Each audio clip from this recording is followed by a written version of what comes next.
Major, আপনাকে pant খুলতে হবে।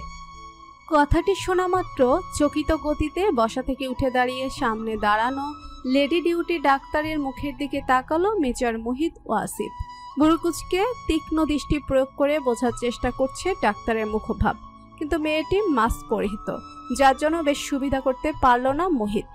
নেম প্লেটের দিকে দৃষ্টিপাত করে মনে মনে নামটা আওড়ালো বুশরা জাহিন স্বর্গ। মিস অর মিসেস স্বর্গ, আপনার কথাটা ঠিক বুঝতে পারলাম না। আপনি জানেন আপনি কাকে কি বলছেন? জি মেজর, আমি জেনে বুঝে কথাটি বলেছি। আপনাকে প্যান্ট খুলতে হবে।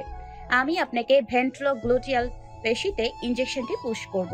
এটা আপনি হাতে নিতে পারবেন না, ওপর থেকে অর্ডার আছে। কথাটি নির্লিপ্ত ভঙ্গিতে বলে ইনজেকশনে মেডিসিন ঢোকানোর প্রস্তুতি নিল স্বর্গ। এতক্ষণ পাশেই চুপচাপ দাঁড়িয়ে তাদের কথোপকথন শুনছিল ক্যাপ্টেন সৌম্য শাহরিয়ার। তার ভাবতেই পিলে চমকে উঠছে যে মেজরের এক ধমকে তাদের পুরো টিম থরথর করে কাঁপে। তার সামনে একটি পুচকে মেয়ে মেজরকে নির্দ্বিধায় প্যান্ট খুলে ফেলতে বলছে। মেয়েটির সাহসের তারিফ না করে পারছে না সৌম্য। কিয়ৎক্ষণ বাদে সকল ভাবনাকে দূরে ঠেলে সৌম্য মনে মনে এক দুষ্টু ভাবনা ভেবে ফেলল। আজকে কি আমি মেজরের পাছু দেখতে পাবো? এত বড় সৌভাগ্য আমার। মনে মনে কথাটি ভেবেই শব্দ করে হেসে উঠল ক্যাপ্টেন সৌম্য। হঠাৎ হাসির শব্দ শুনে রাগে চির বেরিয়ে উঠল মুহিতের শিরা উপশিরা। একদিকে ব্রেনলেস ডক্টরের অসংলগ্ন কথা, অন্যদিকে সৌম্যের এমন বিদঘুটে হাসিতে ব্রিটিশনে হাত মুষ্টিবদ্ধ হয়ে এলো। মুহূর্তেই মোহিত রক্তহীন করা দৃষ্টি নিক্ষেপ করলো সৌম্যের পানে। মোহিতের দৃষ্টির সাথে সৌম্যের দৃষ্টি মিলে যাওয়ার সাথে সাথে ভয়ে যে কটা দাঁত সৌম্য বের করেছিল দ্রুত মুখ বন্ধ করে তা ঢেকে ফেলল। মনে মনে সে আল্লাহর নাম ডাকছে। মেজরের পাছু কি দেখব, নিজের পাছু ছাল থাকলেই আনাফ। রক্ষা করো মাবুদ। আবারও রিনরিনে কণ্ঠে ডক্টর বলে উঠল। মোহিত এবার নিজেকে শান্ত রেখে কণ্ঠে খানিক গাম্ভীর্য ঢেলে বলে উঠল, আপনি কার সাথে কথা বলছেন জানেন? জি, আমি মেজর মুহিত ওয়াসিফের সাথে কথা বলছি, যাকে দেখলে পুরো ডিপার্টমেন্ট ভয় পায়, কিন্তু আমি পাচ্ছি না। মেয়েটির সাহস দেখে অবাকের চূড়ান্ত সীমায় পৌঁছে গেল মোহিত। মনে মনে মেয়েকে পাক্কা বেয়াদব উপাধি দিল।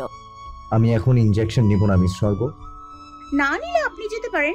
আমাকে যেমন অর্ডার করা হয়েছে আমাকে তো সেভাবেই কাজ করতে হবে, তাই না? মেয়েটির কথার ধরনে শরীর যেন আগুনের ফুলকি পড়ল মেজর মোহিতের। আমি উপর মহলে কথা বলতে যাচ্ছি। ইনজেকশন পোস্টপোন করলাম, আর আপনার মতো বেয়াদব মহিলাকেও দেখে নিচ্ছি। Just wait and watch. বলে মোহিত দুই আঙ্গুল দু চোখের সামনে তুলে ইশারায় বুঝালো, আমাকে আপনি কিছু করতে পারবেন না মেজর মোহিত, কারণ এই ইনজেকশন না নিলে আপনি যেই স্বর্ণের স্বপ্ন দেখছেন সেটা পূরণ করতে পারবেন না।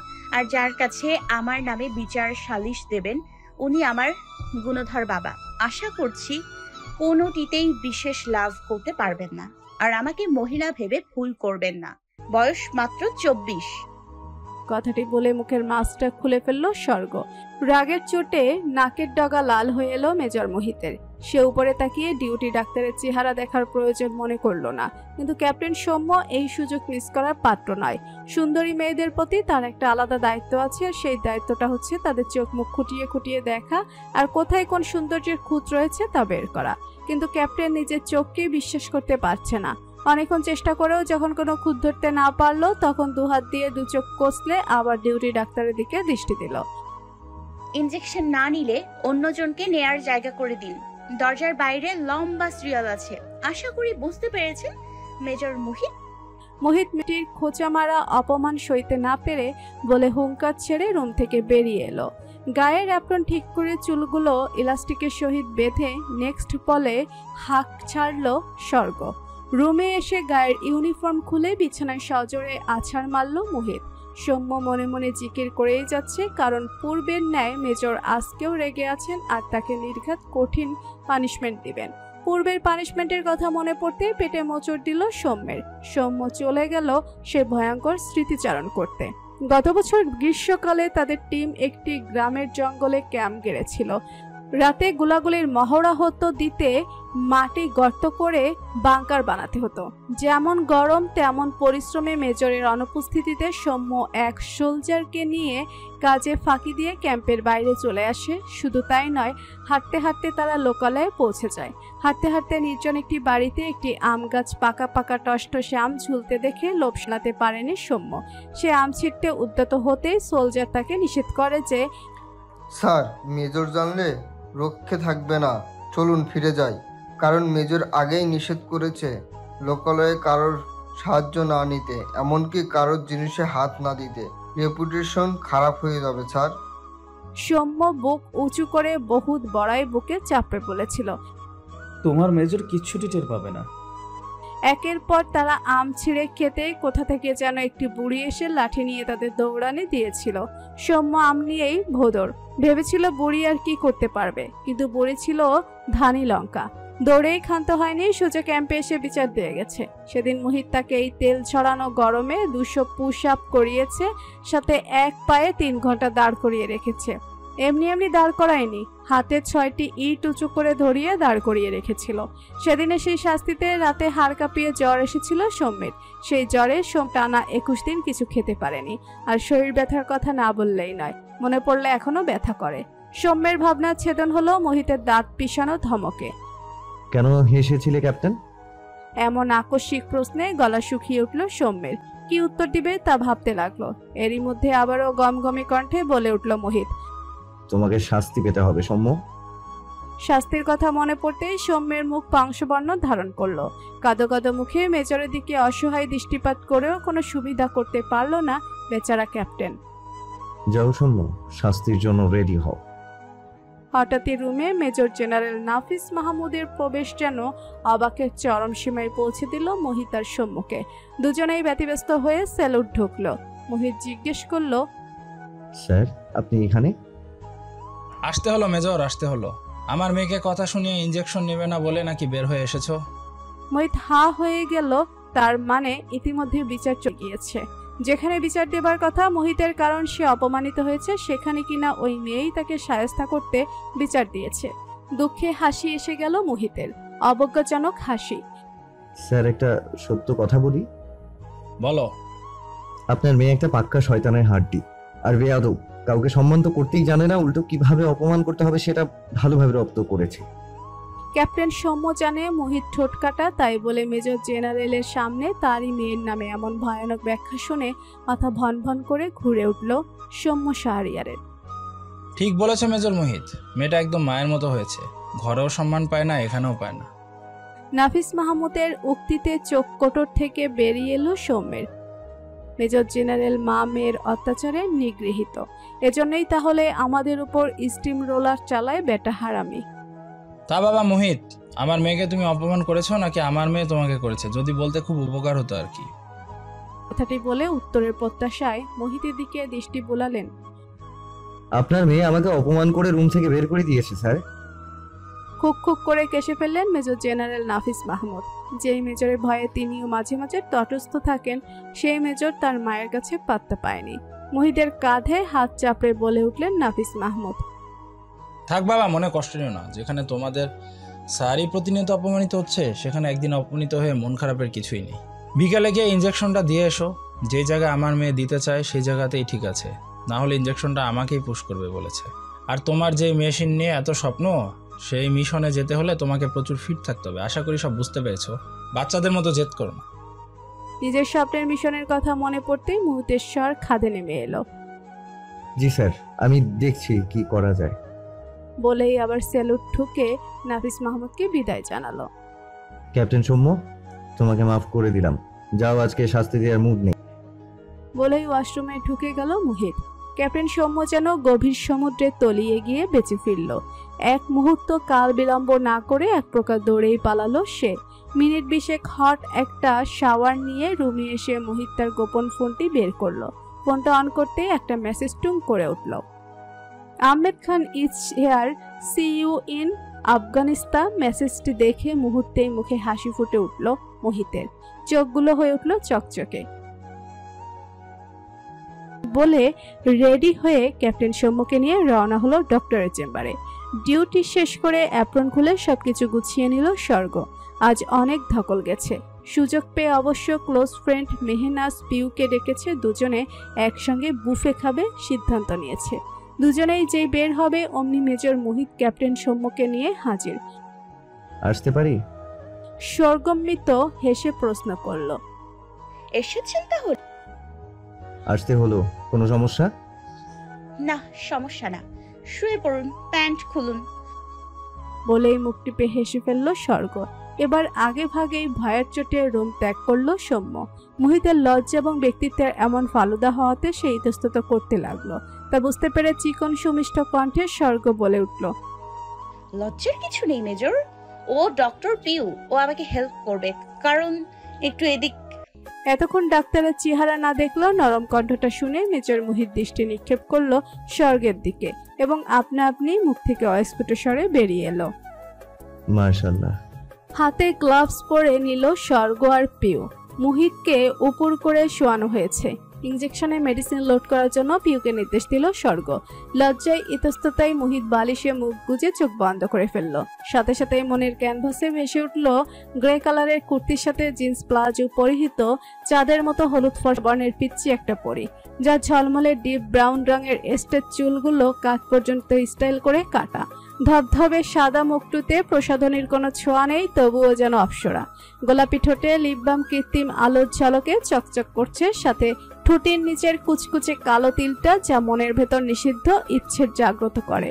বড় বড় চোখের ঘন পাপড়ির ঝাপটানি বুকে হাতুড়ি পেটাচ্ছে। মেজর, উঠে পড়ুন, ইনজেকশন পুশ করা হয়ে গেছে। মেয়েলি মিষ্টি কণ্ঠে ভাবনার ভাঙন হলো।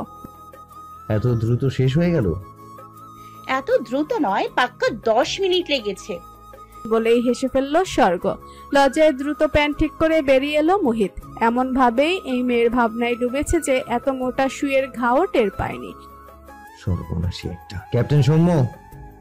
বলেই ডেকে উঠল মোহিত। আলাদ্দিনের দত্তের মতো নিমিষে হাজির হলো সৌম্য। ছেলেটা বেশ কাজের, একসাথে অনেক কাজ করেছে মোহিত সৌম্য। যেমন চৌকস তেমনি ব্যক্তিত্ববান। 1.5 বছর ধরে ছেলেটি মোহিতের সাথে বিভিন্ন প্ল্যানে সামিল হয়েছে। মানুষকে হাসাতে এবং নিজে হাসতে ভালোবাসে ছেলেটি। মোহিতেরও ইচ্ছে করে সৌম্যের মতো হতে, কিন্তু বিভিন্ন কারণে নিজের খোলস থেকে বেরোতে পারে না মোহিত। সৌম্য সুযোগ পেলেই তাকে হাসায়, এজন্য সে সৌম্যের কাছে অনেক ঋণী। মোহিতের মরুভূমি ন্যায় জীবনে সৌম্য এক পশলা বৃষ্টির মতো। এজন্যই তো মোহিত ধীরে ধীরে নিজের ছোট ভাইয়ের স্থান দিয়েছে সৌম্যকে। ক্যাপ্টেন, তুমি কি ডাক্তারনিকে দেখেছো? সৌম্য গদগদ হয়ে মাথা নিচু করে দুহাত বুকে ভাঁজ করে বলল। জি স্যার, ডাক্তারনি ভয়ঙ্কর সুন্দরী। ভয়ঙ্কর সুন্দরী নয়, বলো ভয়ঙ্কর বেয়াদব। বলেই ফিসেল হেসে কালো রোদ চশমাটা নায়কীয় স্টাইলে চোখে লাগিয়ে এক হাত পকেটে ঢুকিয়ে শীষ বাজিয়ে প্রস্থান নিল। মেজরের এমন উদ্ভট আচরণ দেখে বেক্কেল বনে গেল সৌম্য। রাত 12টা বেজে 15 মিনিট। রহস্যময় ব্যক্তির কাছে হঠাৎই একটা ফোন কল আসলো। হ্যালো খলিল ভুইয়া, তারপর বলো ওখানকার খবর কি? সাহেব, ওই মেজর কোনো এক মিশনের প্রস্তুতি নিচ্ছে, কিন্তু কি মিশন সেটা বুঝতে পারছি না। সেটা বোঝার জন্যই তো তোমার মতো লোককে রাখা হয়েছে, কিন্তু এখন তো মনে হচ্ছে তুমি পুরাই একটা অপদার্থ। রাগ চাপে খলিল বলে উঠল। ক্যান্টনমেন্টের ভিতর থেকে খবর কি সহজেই বের করা যায় সাহেব? টাকা ছিটাও খলিল, জানো তো ভাত ছিটালে কাকের অভাব হয় না। আশা করি বুঝতে পেরেছো। রাখছি এখন, এসব অকাজের পেঁচাল ভালো লাগছে না সত্যি বলতে। বলেই খট করে লাইন কেটে দিল ওপাশের ব্যক্তিটি। শালা গিরগিটি। বলেই রাগে বাটন ফোনটি সজোরে হাঁচার মারল খলিল। পাখির কিচিরমিচির শব্দে ঘুমের রেশ হালকা হয়ে গেল স্বর্গের। আজ তার অফডে ইচ্ছে মতো ঘুমাবে এই নিয়তে এসির পাওয়ার কমিয়ে কম্বল মরে দিয়েছে, কিন্তু ভোরের আলো ফুটতে হালকা হয়ে গেল। অ্যালার্মটি এখনো যেহেতু বাজেনি, আর একটু চোখ বন্ধ করে রাখলে ক্ষতি কি। মুহূর্তেই বেডসাইড টেবিলের উপর থাকা মোবাইল নামক যন্ত্রটি কর্কশ সুরে বেজে উঠল। চোখ মুখ খিচিয়ে কম্বলের নিচে ঢুকে গেল স্বর্গ। কোনো মতে হাতড়ে মোবাইলটা সাইলেন্ট করে ফেলে রাখলো। চোখ বুজে ঘুমের সামান্য চেষ্টা চালালো সে। অকস্মাৎ দরজায় ধামধাম বাড়ির শব্দে আর চিল্লানির শব্দে স্বর্গের রাগ সপ্তম আসমানে পৌঁছে গেল। ব্ল্যাঙ্কেট সরিয়ে দরজা খুলে কাউকে না দেখতে পেয়ে রাগের পারদ আরো মাত্রা ছড়িয়ে গেল। দরজায় কে এসেছিল বুঝতে বেশি বেগ পেতে হয়নি চৌকস ডাক্তারের। আজ এর একটা বিহিত করতেই হবে এবং ডিস্টার্ব দাতাকে কিভাবে পানিশমেন্ট দিবে সেটাও ভেবে ফেললো। পা টিপে টিপে স্বর্গ সিঁড়ি বেয়ে নিচে নেমে এলো। লিভিং রুমে এসে দেখতে পেল কেউ একজন পায়ের উপর পা তুলে পত্রিকা পড়ছে, সামনে জুস আর হালকা নাস্তা। স্বর্গ জানে এটা তার ছোট ভাই, যদিও অত ছোট নয়, মাত্র 2 বছরের ছোট বড়, কিন্তু তাদের লড়াই মারামারি 3-4 বছরের বাচ্চা কেন টম জেরিকেও হার মানাবে। ওই তো টিকার উপর দিয়ে সুখের চুলগুলো দেখা যাচ্ছে, খপ করে ধরতে পারলেই বাগে আনা যাবে। যেই ভাবা সেই কাজ, ধূর্ত বাজ পাখির মতো ধরে ফেললো চুলের মুঠি। যদিও ছোট চুল ধরতে বেগ পেতে হচ্ছে, তবুও ছাড়া যাবে না। ঘুম নষ্ট করার শাস্তি ওকে পেতেই হবে ভেবেই চুল ধরে আর এক হাত দিয়ে গলা টিপে ঝাঁকাতে ঝাঁকাতে বলে উঠল, সুখের বাচ্চা হারামি কুত্তা, তোকে আমি মেরে ফেলবো আজ। অকস্মাৎ আক্রমণে ভেবাচাকা খেয়ে গেল যুবক। ড্রয়িং রুমের চিৎকারে মিসেস তনুজা মাহমুদ খুন্তি হাতেই দৌড়ে আসলেন। নাফিস মাহমুদ সবেই চুলে অর্ধেক কালো রঙের কালিটা লাগিয়েছেন, বাকিটা লাগাতে পারলেন না, বাটি সমেত দৌড়ে আসলেন। স্বর্গের ভাই সুখ পিছন থেকে জুসের গ্লাসে এক সিপি চুমুক দিয়ে বলে উঠল, আপুই আমি তো এখানে। পিছন ফিরে সুখকে দাঁড়িয়ে থাকতে দেখে স্বর্গ নিজের আলুথালু চুলগুলো এক হাত দিয়ে চোখের সামনে থেকে সরিয়ে সামনে থাকা পুরুষটির দিকে নজর দিল। ধবধবে ফর্সা পুরুষটির ওভাল শেপের ক্লিন শেপ চকচকে মুখমণ্ডল, সেই মুখে রাজ্যের মায়া ভরা, তীক্ষ্ণ চোখ যেন স্বচ্ছ সমুদ্র, খাড়া নাক, নৌকার মতো বাঁকা ভুরু জোড়া, আর্মি কাটিং হেয়ারটা তাকে একটু বেশি মানাচ্ছে যেন। তার জিম করা পেশিবহুল শরীরের সামনে স্বর্গ নিতান্ত এক পিঁপড়ে। এক হাত দিয়ে চুলের মুঠি এখনো ধরে আছে, বেখেয়ালে হাত সরাতেই ভুলে গেছে। অপরদিকের পুরুষটির ক্ষেত্রে ঘটনা ঘটেছে অন্য। স্বর্গের পরনের স্লিপিং শার্ট, ট্রাউজার, আলুথালু চুল, মুখে জমে থাকা তেলে চকচক করা গাল, নাক, কাপা কাপা গোলাপি শুষ্ক ঠোঁট জোড়া এবং এতটা কাছাকাছি প্রথম কোনো মেয়ের হওয়া, সব মিলিয়ে মনের ভেতর নিষিদ্ধ ইচ্ছেকে বারবার মাথা চাড়িয়ে জাগ্রত করে দিচ্ছে। না, আর পারা যাচ্ছে না। এটা তুই কি করলি মা? মেজরকে মেরে দিলি?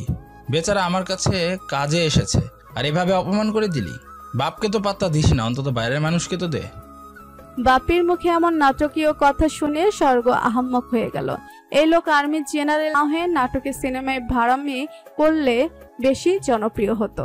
মোহিতের চুলের মুঠি ছেড়ে আমতা আমতা করে মাথা নিচু করে বিনীত স্বরে বলে উঠল স্বর্গ, সরি মেজর, আমি আমার ভাইকে ভেবে আপনাকে ধরে ফেলেছি। ইন্টেনশনালি আমি করিনি, মাফ করবেন। বলেই এলোমেলো পায়ে প্রস্থান নিল। মোহিত তার বুকের হার্টবিটের ধুকপুকানিতে কথার খেই হারিয়ে ফেলল। তনুজা কোমল সুরে জানতে চাইল, বাবা লাগেনি তো তোমার? না আন্টি, এসব ছোটখাটো মার আমার কাছে গায়ে তুলা পড়ার মতো। আপনি আপনার কাজ করুন প্লিজ, আমি ঠিক আছি। দেখেছ, বলছিলাম না মেয়েটা ডাকাত। স্যার, বাকি রংটা চুলে লাগিয়ে আসুন, জোকার লাগছে। মোহিতের এমন কথা শুনে বোকার মতো হাসি দিয়ে আবার ওয়াশরুমে ঢুকে গেল নাফিস মাহমুদ। মোহিত জানে বাবা হিসেবে নাফিস মাহমুদ 10-এ 10। কাজের সূত্রে নাফিস মাহমুদের সাথে অনেক মেলামেশা করার সুযোগ পেয়েছে মোহিত। ভদ্রলোক যেমন হাসি খুশি তেমনি কঠোর। তিনি কাজ আর ফ্যামিলি কখনো এক জায়গায় রাখেন না। মোহিতকে নাফিস মাহফুজ বারবার একটা কথা বলেছেন, আমার ফ্যামিলি আমাকে নিয়ে কখনো কোনো অভিযোগ করতে পারবে না মোহিত। আমি কখনো ওদের প্রতি কঠোরতা দেখাইনি। যখন অতটুকু ওদের ভালো রাখতে প্রয়োজন হয়েছে আমি সেভাবেই দিয়েছি। আমার ছেলেমেয়েদের কাছে আমি বেস্ট বাবা, আমার স্ত্রী তনুজার কাছে আমি শ্রেষ্ঠ হাজবেন্ড। এর চাইতে বড় অর্জন আর কি হতে পারে মোহিত?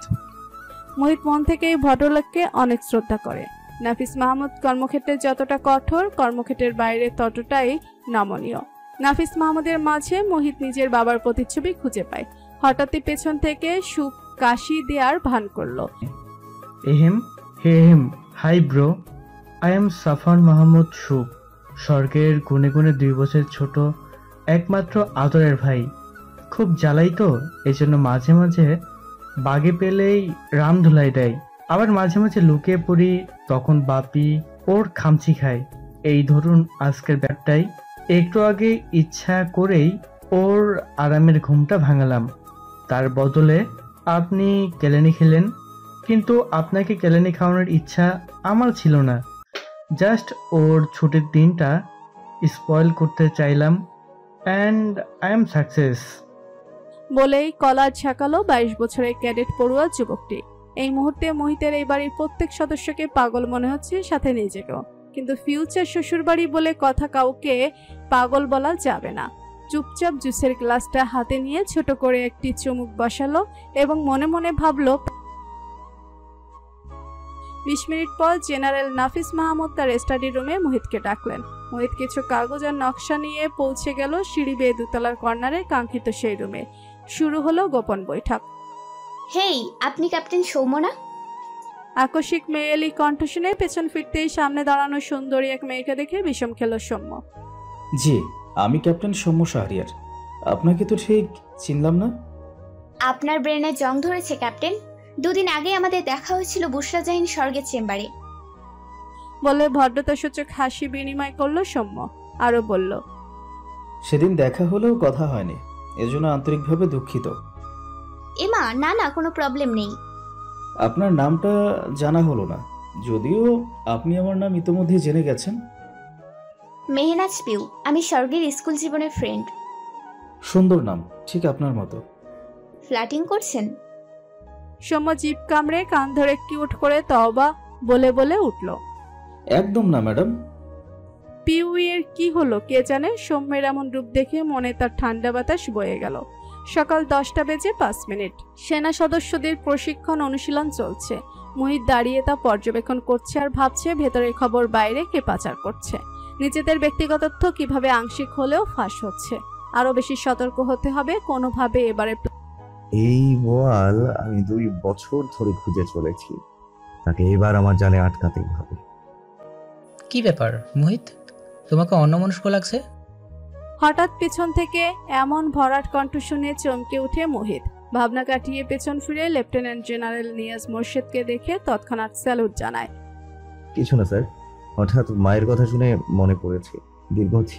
দীর্ঘদিন তিনি হসপিটালে ভর্তি, সুস্থতার কোনো লক্ষণ দেখা যাচ্ছে না, তাই একটু চিন্তিত হয়ে পড়েছিলাম। এমন আর হবে না, সরি স্যার। ডোন্ট ওয়ারি মাই বয়, সব ঠিক হয়ে যাবে। কাজে মন দাও। আর তোমার মিশনের কি খবর, কোনো খোঁজ পেলে? নিয়াজ মোর্শেদকে কেমন জানি সুবিধার মনে হয় না মোহিতের, তাই মোহিত সব কথা চেপে গিয়ে নানান তাল বাহনা লাগিয়ে এক গল্প বলে ফেলল। না স্যার, কোনো কিছু করেও আহমেদ খানের নাগাল ছিল। আপনি টেনশন করবেন না, আমি ঠিক খুঁজে বের করব।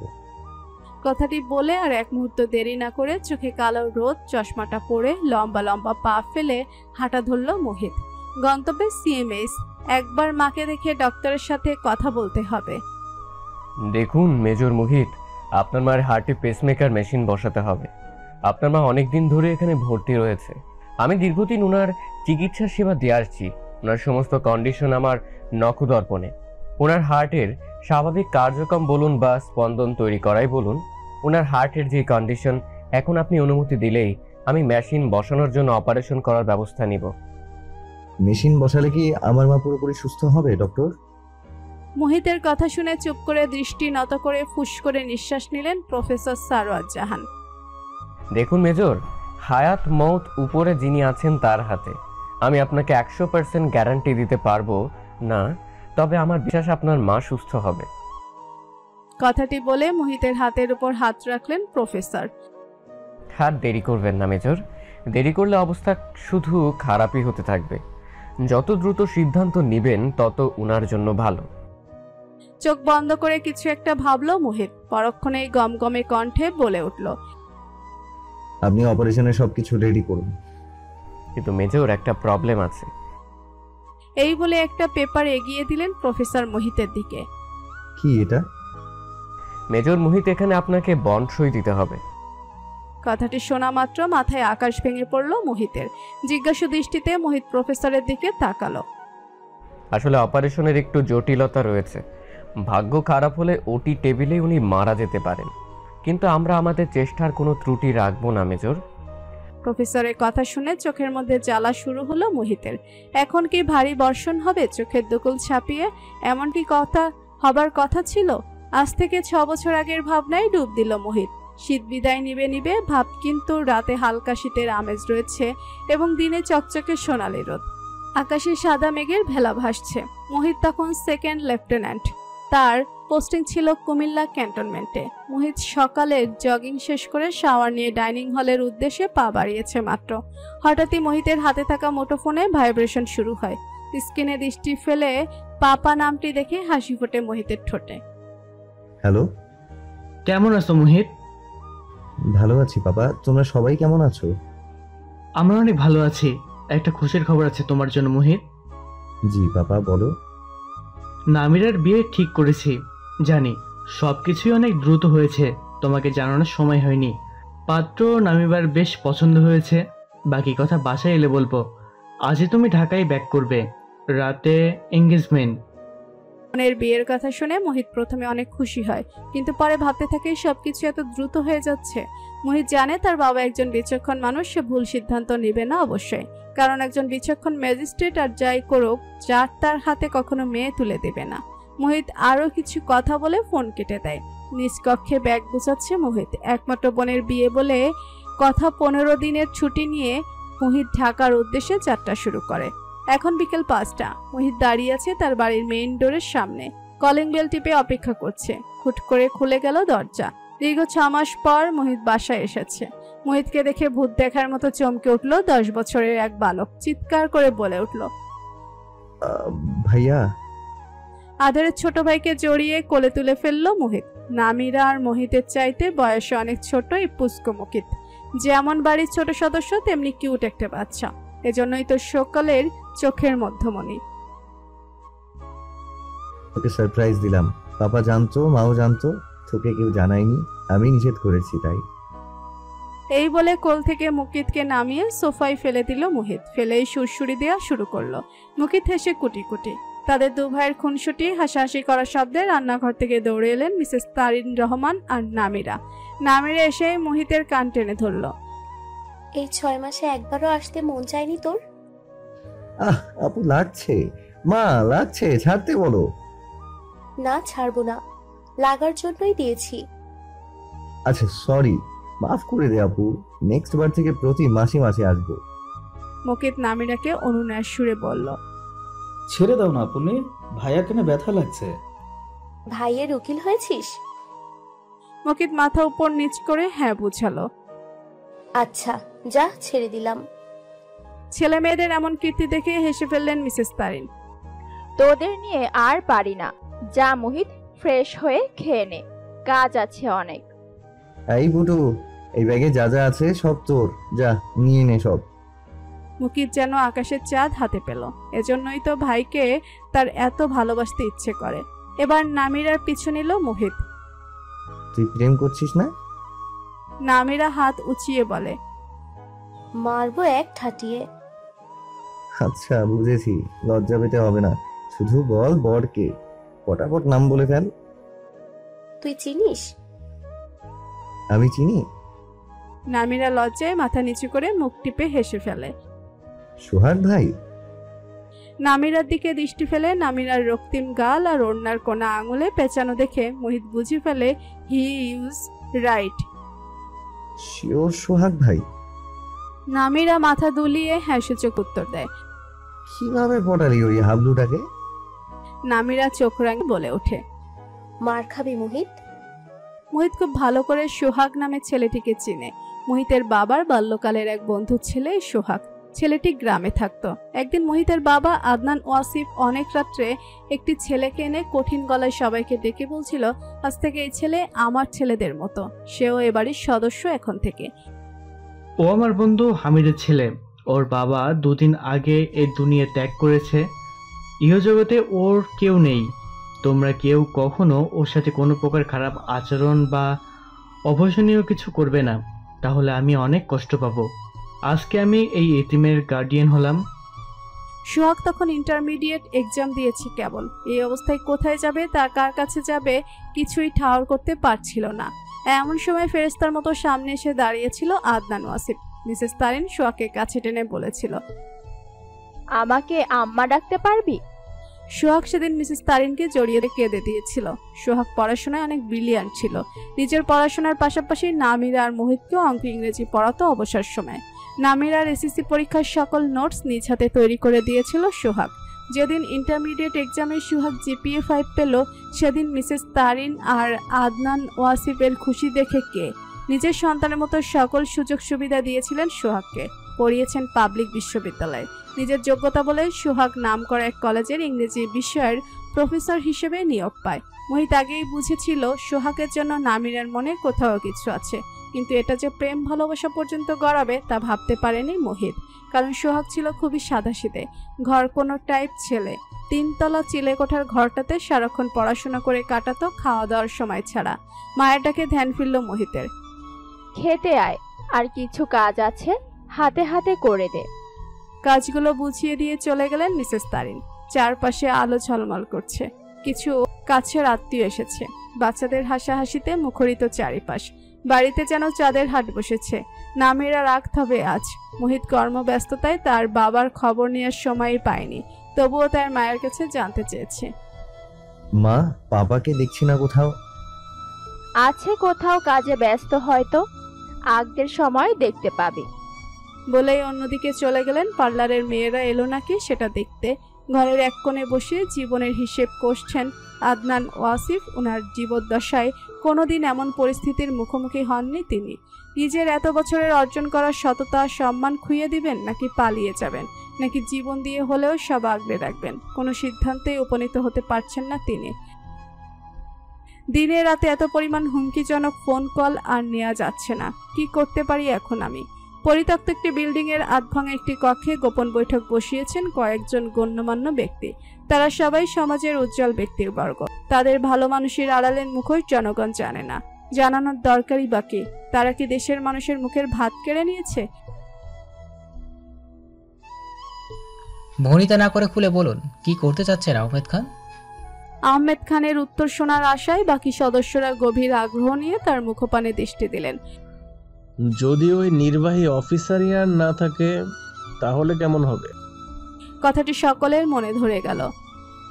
এই জন্যই বলি আহমেদ, তুমি আসলেই একটা পাক্কা খিলাড়ি। বলেই হাততালি দিলেন নব্য হওয়া মন্ত্রী মোশতাক চৌধুরী। আহমেদ খান হুইস্কির গ্লাস 3 আঙ্গুল দিয়ে ধরে তাতে বরফ ঢেলে নাড়তে নাড়তে ঢেউ খেলানো হুইস্কির দিকে তাকিয়ে আবারও বলে উঠল, আমি তো জানি সেনাবাহিনীর লোকেরা হয় সৎ, তারা হয় ন্যায় নিষ্ঠাবান, তো তুমি কিভাবে এমন জোচ্চোর হলে লেফটেন্যান্ট? গ্লাসে হুইস্কি ঢালতে ঢালতে বিদঘুটে শব্দে হো হো করে হেসে উঠলেন লেফটেন্যান্ট। একজন লেফটেন্যান্টকে সরকার কত টাকা বেতন দেয় জানো? পাশে থাকা মোশতাক জানতে চাইলেন। কত? মাত্র 19,000 টাকা। কিন্তু আমার পেটটা দেখেছো? পেটের দিকে আঙ্গুল তাক করে লেফটেন্যান্ট সকলের উদ্দেশ্যে বললেন, আমার পেটটা চায় কোটি কোটি টাকা। এখন এই কোটি কোটি টাকার খিদে এই সামান্য খড়কুটো দিয়ে কিভাবে চলবে আহমেদ? পাশে থাকা খলিল বলে উঠল, আমার বেতনের কথা আর নাই বা বললাম সাহেব, সামান্য একজন দ্বারপ্রহরী তো সেই হিসেবে কিছুই পায় না। আপনাদের পায়ের ধুলো লাগিয়ে যদি একটু খেয়ে পড়িয়ে বেঁচে থাকতে পারি, এটাই আমার জন্য অনেক কিছু।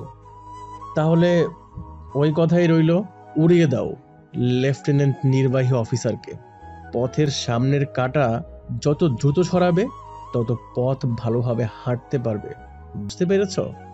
আর মন্ত্রী শোনো, হারামি যেহেতু হয়েছ, তাহলে সরকারকে কিভাবে কি বোঝাতে হবে আশা করি তুমি সবটা আয়ত্ত করবে। লেফটেন্যান্ট যেন না ফাঁসে, হাসলে নরম গদিতে কিন্তু বসতে পারবে না, কথাটা মাথায় ঢুকিয়ে নিও ভালোভাবে। বলেই হুইস্কি গ্লাসে ঠোঁট লাগিয়ে এক সিপ টান দিল। রাত 9টা বেজে 25 মিনিট। নামির আর সোহাগকে পাশাপাশি বসানো হয়েছে আংটি বদল করানোর জন্য। অনুষ্ঠান ঘরোয়াভাবে হচ্ছে। নামিরাকে পুতুলের মতো লাগছে আজকে মোহিতের কাছে। যেহেতু সামনে বিয়ের অনুষ্ঠান ধুমধাম করে হবে, তাই আজকে এত বেশি আয়োজন করা হয়নি। আংটি বদল করার জন্য 2টো আংটি মিসেস তারিন একটি ফুলের ডালিতে করে নিয়ে এলেন, এনে সামনের পাতানো টেবিলে রাখলেন। এতদিন পর মোহিত ভালোভাবে সোহাগের দিকে খেয়াল করে দেখলো নামিরার জন্য সোহাগের চোখে গভীর ভালোবাসা, ভালো লাগার হাতছানি। সোহাগকে কেমন যেন পরিপূর্ণ আর উচ্ছ্বসিত লাগছে। আংটি বদল করার জন্য সোহাগ আংটি তুলে নিয়ে নামিরার হাত টেনে নিল। খুবই সন্তর্পণে আংটি পরিয়ে দিল, যেন নামিরার আঙ্গুলো টের না পায়। বিষয়টা খুবই ভালো লাগলো মোহিতের। যাক, তার বোন পারফেক্ট কাউকে পেয়েছে। আর যাই হোক, মোহিত বুঝে গেছে এই ছেলে থেকে কখনো নামিরা কষ্ট কি জিনিস তা উপলব্ধি করতে পারবে না। আংটি বদল করার খুশিতে সকলে হাততালি দিয়ে হবু কপতিকে কনগ্রাচুলেশন জানালো। এত এত খুশির মধ্যে মোহিতের নজর গেল তার বাবার দিকে। ভদ্রলোকের বিধ্বস্ত চেহারা মোহিতের মনে ভয়ের স্তূপ জমালো। কি এমন ভাবছে উনি? উনি কি অসুস্থ? নামিনের বিয়েতে কি উনি খুশি নন? আপুর জেদের কাছে হার মেনে কি বিয়ে হচ্ছে ওনার অমতে, নাকি অন্য কোনো ঘটনা লুকিয়ে আছে? সকল ভাবনাতে দূরে ঠেলে সমস্ত প্রশ্নের উত্তর জানতে বাবার কাছে দ্রুত এসে দাঁড়ালো মোহিত। পাপা, কিছু না লুকিয়ে সত্যি করে বলো কি হয়েছে। মেজর মোহিত, আপনি এখানে? পিছন থেকে সুমিষ্ট মেয়েলি সুরটি কার হতে পারে তা ভাবতে ন্যানোসেক সময়ও লাগলো না মোহিতের। পেছন ফিরে মিষ্টি হাসি দিয়ে বলে উঠল, জি ডাক্তার সাহেবা, আমি এখানে আপনার সামনে। চাইলে আমার চুল টেনে গলা টিপে ধরতে পারেন। লজ্জায় চোখ নামিয়ে নিল স্বর্গ। লজ্জায় অবনত মুখশ্রী দেখে মোহিতের নিজেকে নেশাখোর মনে হচ্ছে। কি হচ্ছে এই মায়াবী চেহারায়? আমি আপনাকে কিন্তু অলরেডি সরি বলেছি মেজর। তার নাটক না করে এখানে কেন এসেছেন জানতে পারি? একটা কাজ ছিল। তো কাজটা কি শেষ? মোহিত মাথা ঝাঁকিয়ে নরম সুরে বলল, আপাতত শেষ। তা মিস গুন্ডি, সরি স্বর্গ, আপনার ইউনিফর্ম কোথায়? ডিউটি আওয়ার শেষ, বাড়ি যাব। চলুন একসাথে যাওয়া যাক। দাঁড়ান 1 মিনিট মেজর, যাবো আর আসবো। বলে মোহিত সামনের দিকে সম্মানের সহিত হাত ইশারা দিল। বলেই ফুরুত করে দৌড় লাগালো স্বর্গ। স্বর্গের পরনে জিন্স কালারের রম্পাস সাথে হাফাতা হোয়াইট টি শার্ট, পায়ে স্নিকার্স সাথে পনিটেইল স্টাইলে বাঁধা চুল, চোখে সামান্য কাজল, ঠোঁটে হালকা গোলাপি লিপস্টিক। মোহিতের বুকে কাঁপন ধরালো। স্বর্গ যাওয়ার পর মোহিত দুহাত দিয়ে বুক চেপে ধরে ওয়েটিং চেয়ারে বসে পড়ল আর বলে উঠল, মিনিট 5 পরেই ফিরে এলো স্বর্গ। কি ব্যাপার মেজর, আপনাকে এমন বিধ্বস্ত লাগছে কেন? বুকে ব্যথা হচ্ছে? স্বর্গ দুহাতে দুটো ঠান্ডা জুসের কাপ নিয়ে মোহিতের দিকে বুড়ো কুচকে উৎসুক দৃষ্টি নিয়ে দাঁড়িয়ে আছে। স্বর্গের কথা শ্রবণ ইন্দ্রিয়তে প্রবেশ করা মাত্র ধুম করে দাঁড়িয়ে পড়ল মোহিত। না আমি স্বর্গ, আসলে কেউ আমাকে ফোন করতে চাচ্ছে। স্বর্গ ভয় পেয়ে জিজ্ঞেস করলো ফিসফিসিয়ে, কে খুন করতে চাইছে মেজর? আপনি তাকে চিনতে পেরেছেন? ডিপার্টমেন্ট জানে? চিনতে পেরেছি, কিন্তু আমি খুন হতে চাই মিস স্বর্গ, তাই ডিপার্টমেন্টকে জানবো। এবার স্বর্গ বুঝতে পারলো মোহিত তার সাথে মজা নিচ্ছে, তাই সে মুখ ফুলিয়ে বলল, আমাকে বোকা বানালেন মেজর মোহিত ওয়াসিফ, এর শোধ আমি তুলব। বসে জুসের কাপ এগিয়ে বলে উঠল, নিন ঠান্ডা জুস পান করুন, বাইরে অনেক গরম। জুস হাতে নিতে নিতে মোহিত স্বর্গের দিকে তাকিয়ে বলে বসলো, আমি চাই আপনি আমার উপর শোধ তুলুন মিস স্বর্গ। কথাটি বলে স্বর্গের চোখে চোখ রাখলো। কতক্ষণ তাদের দৃষ্টি বিনিময় হলো কে জানে। ধ্যান ভাঙলো ক্যাপ্টেন সৌমেনটাকে। স্যার, জিপ নিয়ে এসেছি, হেডকোয়ার্টারে যেতে হবে, বোর্ড মিটিং আছে। সৌম্যের উপস্থিতিতে ইতস্ততায় দুজনে দ্রুত দৃষ্টি সরিয়ে কাচুমাচু করে কেউ কাউকে বিদায় না জানিয়ে দ্রুত প্রস্থান নিল। হুইস্কির বোতল থেকে কেবলই নিজের পছন্দ মতো 1 প্যাক গ্লাসে ঢেলেছে লেফটেন্যান্ট কর্নেল নাসির হায়দার। চুমুক দেওয়ার আগেই টেবিলে রাখা ফোনটি কাঁপতে শুরু করলো। অসময়ে যখন তখন ফোন আসা নাসিরের পছন্দ নয়। বিরক্তিতে চোখ উপরের দিকে উল্টিয়ে ঠোঁট কামড়ে ধরে ফোনটি হাতে নিল। স্ক্রিনে জানা পরিচিত রাঘব বোয়ালের নম্বর দেখে মুখের সমস্ত দাঁত বের হয়ে এলো খুশিতে। হ্যালো, ওদিকের খবর কি লেফটেন্যান্ট? গোপন সূত্রে জানতে পেরেছি কোনো এক মেজর আমার খুব নজরদারি করছে। মেজরকে একটু ঘোল খাওয়ালে কেমন হয় বলো তো? তোমার যা ভালো মনে হয় আহমেদ, কিন্তু তুমি কি তার নাগাল এত সহজেই পাবে? মেজর কিন্তু সাধারণ কোনো মেজর নয়, যেমন চৌকস তেমন কার্য উদ্ধারকারী। পুরো ডিপার্টমেন্ট তার সাথে আছে, ব্রিগেডিয়ার জেনারেল পর্যন্ত তাকে বেশ সমীহ করে চলে। শোনো লেফটেন্যান্ট, তোমার দায়িত্ব আমাকে খবর সাপ্লাই দেওয়া। আমি কিভাবে কি করব কি না করব সেসব নিয়ে তোমার না ভাবলেও চলবে। রাখছি। বলেই কলটা কেটে দিল না। সে এর মাঝে মাঝে মনে চায় এক শুটে আহমেদের বুক ঝাঁঝরা করতে। বেটা নিজেকে মহাপণ্ডিত ভাবে, যা খুশি তাই বলে ফেলতে দ্বিধা করে না। শালা খুনি একটা, কিন্তু টাকার লোভে শত অপমান সহ্য করেও দাঁত কামড়ে পড়ে আছে নাসের। বাংলাদেশ আর্মি হেডকোয়ার্টার্সে বোর্ড মিটিং বসেছে। আলোচনায় কেন্দ্রবিন্দুতে রয়েছে আহমেদ খান নামের এক ব্যক্তি, যিনি প্রচুর অর্থ, কোটি কোটি টাকার হীরা আর মানুষের বিভিন্ন অর্গান পাচারের কাজ রীতিমতো করে যাচ্ছে। কোনো পুলিশ, র্যাব, বিডিআর এমনকি আর্মির কয়েকটি ইউনিট মিলেও কিছু করতে পারছে না। কেন করতে পারছে না, এই ব্যর্থতা আসলে কার, এই নিয়ে মিটিংয়ে উপস্থিত রয়েছেন captain Soumya Shahriar, major Mohit Wasif, lieutenant colonel Mejbas Siraji, colonel Taj Mahmud, brigadier general Ahsan Faruki, major general Nafis Mahmud সহ লেফটেন্যান্ট জেনারেল এবং জেনারেল। তারা কিছুদিন আগে একটা গোপন খবরের মাধ্যমে জানতে পেরেছে আহমেদ খান কোথায় আছেন বর্তমানে, এবং এটাও জেনেছেন ক্যান্টনমেন্টের কোনো বড় অফিসার এখানকার সকল খবর আহমেদ খানের কাছে পৌঁছায়। এই যে প্রতিবার আটঘাট বেঁধে প্ল্যানিং করলেও লাভের ফলাফল শূন্য। তাই আজকের মিটিংয়ে শুধু তাদেরই ডাকা হয়েছে যারা তাদের ইউনিফর্ম আর নীতির সাথে কখনো বেইমানি করেনি এবং ভবিষ্যতেও করবে না, যাদের উপর দেশের দায়িত্ব অর্পণের এতগুলো বছর পরেও অভিযোগের কোনো আঙ্গুল ওঠেনি। কিরে, এমন দৌড়ে বাসায় ফিরলি কেন? আর ফিরেছিস যখন পোশাক না পাল্টে হাত মুখ না ধুয়ে মরার মতো পড়ে আছিস কেন? সেই দুপুরে বাসায় এলি, এখন বাজে বিকেল 5টা, দুপুরের খাবারও খেলি না। কিছু হয়েছে মা? মায়ের প্রশ্নে স্বর্গ কি উত্তর দেবে ভেবে না পেয়ে বলে ফেলল, হিসু চেপেছিল মাম্মা, তাই দৌড়ে উপরে চলে এসেছি। তার জন্য ভাতও খাবি না? ঘুমিয়ে গিয়েছিলাম, এজন্য যাইনি। কিন্তু আমি তো তোর রুম থেকে ঝাপাঝাপির শব্দ পাচ্ছিলাম। কি হয়েছে সত্যি বল। ধুর, কিছু হয়নি, যাও তো, এখন কথা বলতে ইচ্ছে করছে না। তোমার মেয়ে প্রেমে পড়েছে মা। রাকসে কেমন বেহায়া কথায় চেতে উঠল স্বর্গ। এক্ষুনি তোকে ছাদ থেকে ফেলে দিব, ফাজিল ছেলে। একজন ক্যাডেট অফিসার হয়ে ট্রেনিং কমপ্লিট না করে ঘরে বসে বসে কি করছিস তুই? হ্যাঁ, বাপির নাম ভাঙিয়ে যখন খুশি তখন বাসায় চলে আসিস, বেয়াদব। স্বর্গকে খেপিয়ে দিয়ে মায়ের পেছনে লুকালো সুখ। তোমার মেয়ে প্রেমে পড়েছে মা, দেখো ওর গাল লাল হয়ে রয়েছে লজ্জায়। তুমিই বলো, ও এমনি এমনি লজ্জা কেন পাবে? মাম্মা, তোমার ছেলেকে কিন্তু সত্যি এখন খুন করে ফেলবো আমি। বলেই বেডসাইড টেবিল থেকে ফুলদানি হাতে নিল স্বর্গ। ভয়ে মিসেস তনুজার সুখ আস্তে করে দরজা ভিড়িয়ে চলে গেল। পাগল খেপেছে। ইয়েস, আই এম সাকসেস বলে সুখ হাত মুষ্টি করে ভিক্টোরি সাইন দিল। বিছানায় ধপ করে 4 হাত পা ছড়িয়ে শুয়ে পড়ল স্বর্গ। এরপর আবার বসে পড়ল, হাঁটু ভাঁজ করে হাঁটুতে মাথা ঠেকিয়ে বিড়বিড় করে উঠল, কে বলেছে তোকে স্বর্গ ওই মেজরের দিকে এমন ড্যাব ড্যাব করে তাকাতে? হ্যাঁ, ওই লোক যে চূড়ান্ত বজ্জা, তার ঠোঁট কাটা তোকে তো লজ্জায় চুবিয়ে মারবে। ধুর, আর ভুলেও সামনে পড়বো না ওই সর্বনাশা মেজরের। বলেই ওয়াশরুমে ফ্রেশ হতে চলে গেল স্বর্গ। তুমি কি কখনো প্রেমে পড়েছো ক্যাপ্টেন সৌম্য? আকাশ থেকে পড়ার ভান করে সৌম্য বলে উঠল, প্রেম আর আমি? কি যে বলেন স্যার, ইন্টার পাস করে লং কোর্সে ক্যাডেট অফিসার হলাম, যেখানে সিটি পাস ছাড়া বাইরেই বের হওয়া যায় না। ট্রেনিং নিলাম, লেফটেন্যান্ট হলাম, এরপর থেকে তো জীবনের রঙই বদলে গেছে। খালি মিশন আর এক্সাম, মিশন আর এক্সাম। এখন আবার ক্যাপ্টেন হয়ে তো মাঝদরিয়ায় পড়েছি, বাথরুমে যাওয়ার পর্যন্ত সময় পাচ্ছি না স্যার।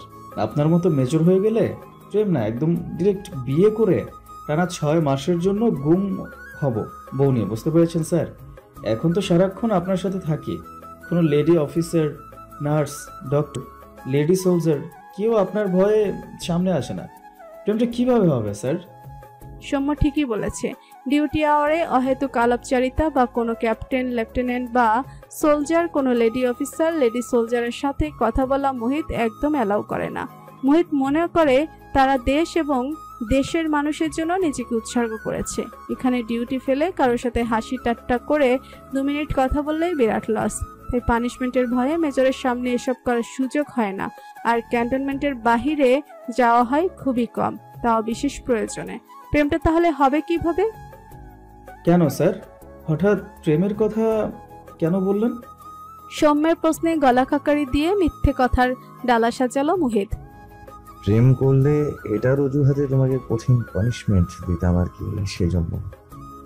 সৌম্যকে নাটক করার সুযোগ না দিয়ে কণ্ঠে অর্ডারের সুরে গাম্ভীর্য নিয়ে বলে উঠল, চলো সৌম্য, তোমার জন্য আজ রাতে কঠিন ডিউটি আছে। বলে রওনা দিল মোহিত। অস্ট্রেলিয়া সিডনি ঘড়ির কাঁটায় সময় সকাল 9টা বেজে 20 মিনিট, যা বাংলাদেশের সময় অনুযায়ী ভোর 5টা। নামিরা 6 মাসের অন্তঃসত্ত্বা। সোহাগ ভার্সিটিতে যেতে নিলেই নামিরা এমন কান্না জুড়ে দেয়। সোহাগ সিডনি ইউনিভার্সিটির একজন লেকচারার। নামিরার এমন কান্নার জন্য প্রায়শই তার লেট হয়ে যায়। নামিরার কান্নার কারণ প্রতিদিন একটাই, নিঃসঙ্গতা। সোহাগ জানে নামিরা কেন কাঁদে এভাবে প্রতিদিন, কিন্তু সোহাগ নিরুপায়। ক্ষমতা থাকলে সেসব আগের মতো করে ফেলতো। সোহাগ তো সবসময় চেয়েছে নামিরা ফুলের মতো হাসুক, খেলুক, কোনো দুঃখ যেন নামিরাকে স্পর্শ করতে না পারে। তাহলে সোহাগের মনের সব চাওয়াগুলো কোনো এক নিমিষে পাশার গুটির মতো উল্টে গেল। আচ্ছা, যদি টাইম ট্রাভেল নামে সত্যি কিছু থাকতো, সোহাগকে আগেভাগেই সকল দুর্ঘটনা এড়িয়ে নামিরাকে স্বাভাবিক সুন্দর একটি জীবন করে দিতে পারত। কি হয়েছিল 6 বছর আগে? কেন নিমিষেই সব বিভীষিকাময় হয়ে উঠল? ঘটনাগুলো না ঘটলে নামিরা, সোহাগ, সবার জীবনের মোড় হতো ভিন্ন। এমন হৃদয় বিদারক ঘটনা ঘটে যাওয়ার কি খুব দরকার ছিল? না, আর ভাবতে পারছে না সোহাগ। নিজের চোখের জল কোনো রকম সামলে নামিরাকে হেল্পিং হ্যান্ডের কাছে বুঝিয়ে ভার্সিটিতে যাবার উদ্দেশ্যে পা বাড়ালো। হ্যাঁ মিস পিউ, কোন ড্রেসটি নেবেন ডিসাইড করতে পারছেন না? সৌম্যের অতর্কিত আগমনে চমকে উঠে পিউ, বুকে থুতু লাগিয়ে বলে ওঠে, আপনি কি ভূত নাকি ক্যাপ্টেন? ওমা, ভূত হব কেন? শপিং এ এসেছি। শপিং করতে করতে দেখলাম আপনি গালে হাত দিয়ে বসে আছেন। আরেকটু এগিয়ে এসে দেখি সামনের ড্রেসের পসরা সাজিয়েছেন। এতগুলো ড্রেস একসাথে দেখলে আপনি কখনোই একটি সুন্দর ড্রেস কিনতে পারবেন না মিস পিহুনাজ। সৌম্যের এমন আদুরে ডাকে পিউ আইসক্রিমের মতো গলে গিয়ে বিড়াল ছানার মতো দুহাত থুতনির নিচে গুটিয়ে কিউট ফেস বানিয়ে বলে উঠল, তাহলে আপনি একটা সিলেক্ট করে দিন ক্যাপ্টেন। সৌম্য অভিজ্ঞের ন্যায় দোকানিকে এটা দেখানো ওটা দেখান বলে দুটো ড্রেস সিলেক্ট করলো। কাকতালীয়ভাবে দুটো ড্রেসই পিউয়ের পছন্দ হলো, একটি মেরুন রঙের, অন্যটি ল্যাভেন্ডার। সৌম্য পিউকে উদ্দেশ্য করে আকুতিক ভরা কণ্ঠে বলল, পিউনাস ড্রেসগুলো আপনাকে সুন্দর মানাবে, কিন্তু অনুরোধ থাকবে এগুলো আপনি কোনো ছেলের সামনে পরবেন না। কেউ আপনাকে মুগ্ধ হয়ে দেখলে আমার অনেক খারাপ লাগবে। বললেই দ্রুত হাঁটা দিল সৌম্য। মুস্কি হেসে ড্রেসগুলোর বিল মিটিয়ে বাড়ির উদ্দেশ্যে রওনা দিল পিউ। ঢাকা সেনানিবাসের সেনাকুঞ্জের কমিউনিটি সেন্টারটি ফুলে ফুলে সজ্জিত। চারপাশে বিভিন্ন ধরনের লাইটিং, ক্যান্ডেল, নিয়ন বাতি সেট করে। আকাশে গুড়গুড় শব্দে ফুটছে বাজি। আজকে সন্ধ্যাটা যেন মোহনীয় রূপ ধারণ করেছে। বড় বড় সামরিক বাহিনীর অফিসাররা তাদের পরিবার নিয়ে উপস্থিত হয়েছেন। ব্রিগেডিয়ার জেনারেল আহসান ফারুকের মেয়ের বিয়ে বলে কথা, কোনো কিছুর কমতি নেই। সবার সাথে বিয়েতে উপস্থিত হয়েছেন নাফিস মাহমুদ ও তার পরিবার। মুহিত আর সৌম্য ড্রেস কোড মিলিয়ে ব্ল্যাক স্যুট পরেছে, সাথে সাদা শার্ট, হাতে ব্র্যান্ডেড স্মার্ট ওয়াচ, কালো বেল্ট, কালো শু, চুলগুলো জেল দিয়ে সেট করা। তারা দুজনেই কানে লাগিয়ে নিল ব্লুটুথ ডিভাইস। তারা আজ বিয়ে খেতে নয়, গোয়েন্দাগিরি করতে যাচ্ছে। সৌম্য, মোহিত আর একজন নবাগত মেজর দাঁড়িয়ে কাজের ব্যাপারে কথা বলছেন। এমন সময় মোহিতের নজর গেল বেবি পিঙ্ক লেহেঙ্গা পরিহিত মেয়েটির পানে। আজকে সে সেজেছে, ড্রেসের সাথে স্টাইল করে চুল বেঁধেছে, ঠোঁটে গাঢ় রঙের লিপস্টিক, কানে ঝোলানো বড় বড় দুল, মাথায় ছোট টিকলি, হাতের ইঞ্চিন চুড়ি। আহ, এই বুঝি হার্ট অ্যাটাক এসে যায়। মেয়েটা সত্যিই স্বর্গ, দেখলেই শান্তি লাগে মনে।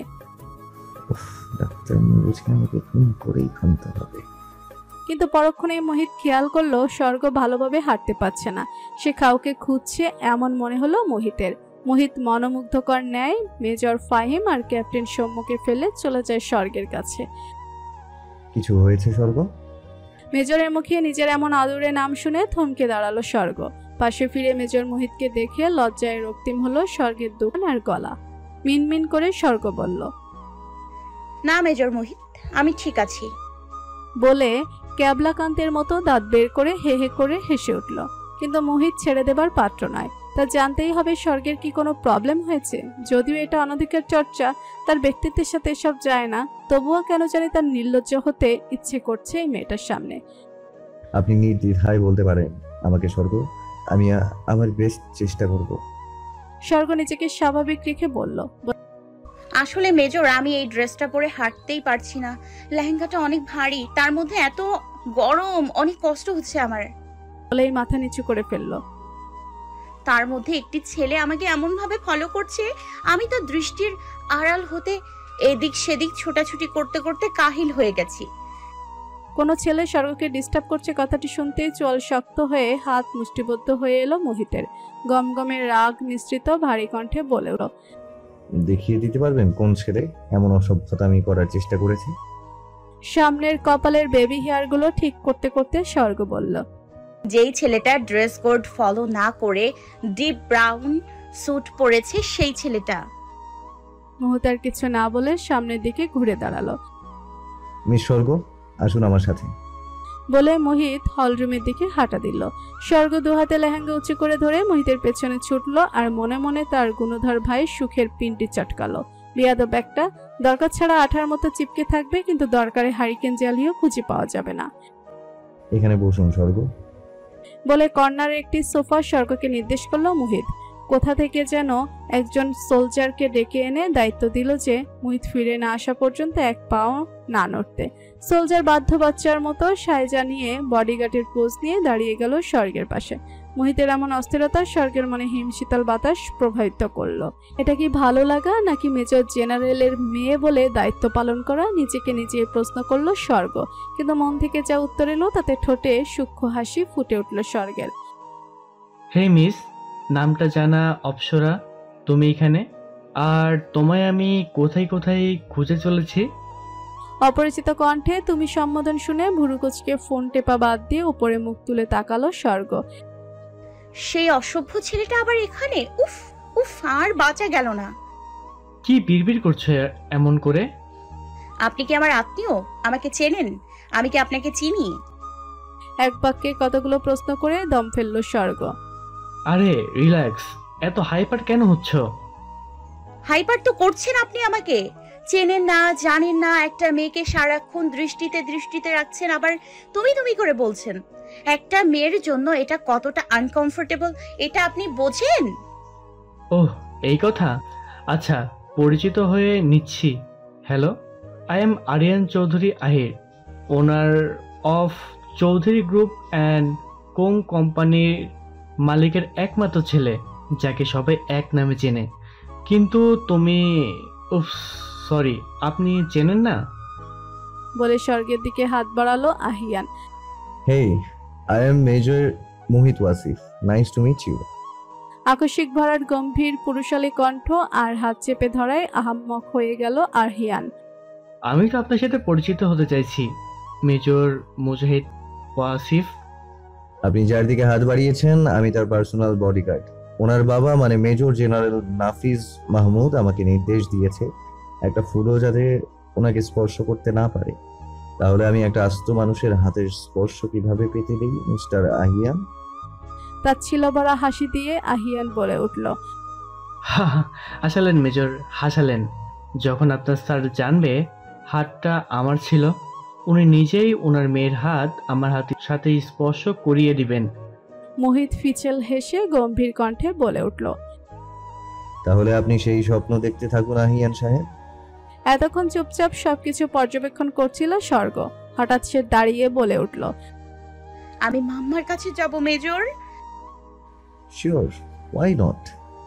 বলে সামনের দিকে হাত ইশারায় নির্দেশ করলো মোহিত। আমাদের আবার দেখা হবে আহিয়ান চৌধুরী, আসি। বলে দুই আঙুল দিয়ে সালামের মতো করলো মোহিত। মোহিতদের যাবার পানে তাকিয়ে কিটকিটিয়ে হেসে উঠে আহিয়ান। দেখা তো করতেই হবে মেজর, মুখের সামনে থেকে খাবার তুলে নিয়ে গেলে দেখা না হলে এমন দুঃসাহসিকতার দাম কিভাবে দেবে? আপনি মিথ্যে বললেন কেন মেজর? আপনি কি আমার বডিগার্ড? শুধু বডিগার্ড নয় মিস স্বর্গ, আপনার সবকিছুর গার্ড। এই বলে একটা শপিং ব্যাগ এগিয়ে দিল মোহিত। এখানে আপনি যেই টাইপের কাপড় পরেন সব আছে, চেঞ্জ করে নিন। আমি আপনাদের খাওয়া দাওয়া শেষ হলে বাসায় পৌঁছে দেব। স্যার এখান থেকে একটা মিটিংয়ে চলে যাবেন, ওনার সাথে আপনাদের দেখা হবে না, সো প্লিজ একটু হাড়ি করে সবকিছু করবেন। শপিং ব্যাগ হাতে নিয়ে ওয়াশরুমে দাঁড়িয়ে আছে স্বর্গ। এক অদ্ভুত ভালো লাগায় ছেয়ে যাচ্ছে তনুমন। পড়াশোনার তাগিদে বহু ছেলে ফ্রেন্ডস ক্লাসমেটস এর সংস্পর্শে আসা হয়েছে, কিন্তু কখনো মনে এমন ভালো লাগার ফিল হয়নি। তবে কেন মেজর মোহিত কাছে এলে শরীর শিরশির করে, বুকে ধুকপুকানি হয়। কি নাম এই অনুভূতির? নিমেষেই সকল ভাবনা বন্ধ করে ছটপট পোশাক পাল্টে নিল স্বর্গ। ফ্লোরাল প্রিন্টের অফ হোয়াইট লং স্কার্ট, সাথে ম্যাচিং শার্ট আর স্কার্ফ। চয়েস হচ্ছে বলতে হবে মেজরের। বলে মুস্কি হাসলো স্বর্গ। মোহিত কপালে বারবার আঙ্গুল স্লাইড করছে।